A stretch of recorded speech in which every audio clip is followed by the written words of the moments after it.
देश का सबसे बड़ा सरकारी बैंक एसबीआई इस साल का सबसे बड़ा बैंक लोन लेने की योजना बना रहा है। भारतीय स्टेट बैंक 1.25 बिलियन डॉलर का कर्ज लेने की तैयारियों में जुटा हुआ है, जो भारत के फाइनेंशियल सेक्टर का इस साल का सबसे बड़ा डॉलर डिनोमिनेटेड लोन होगा।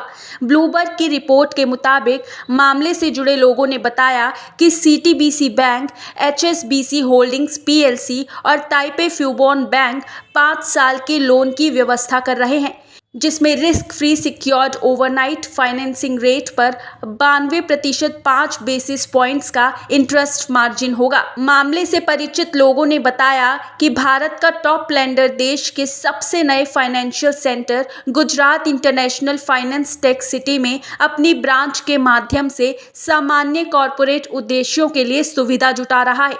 उन्होंने कहा कि इस बड़ी डील को अन्य फाइनेंशियर्स के साथ सिंडिकेट किया जा रहा है। हालांकि भारतीय स्टेट बैंक ने इस मामले पर पूछे गए ब्लूमबर्ग के सवाल का जवाब नहीं दिया है। रिपोर्ट्स के मुताबिक भारतीय स्टेट बैंक इस साल फॉरेन करेंसी डेट जुटाने में कई अन्य स्थानीय उधारकर्ताओं में शामिल हो गया है। नॉन बैंकिंग फाइनेंस कंपनियों या तथाकथित शैडो बैंकों ने खास तौर पर लोकल लेवल पर सख्त नियमों के बीच डॉलर डिनोमिनेटेड सुविधाओं का तेजी से इस्तेमाल किया है।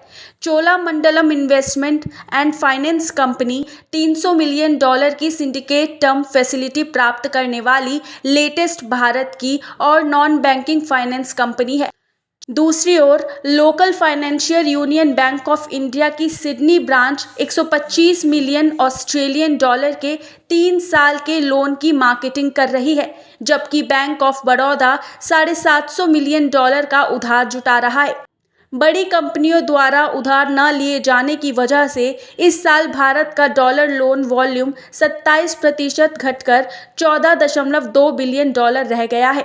जुलाई में स्टेट बैंक ने $750 मिलियन का 3 साल का लोन लिया था।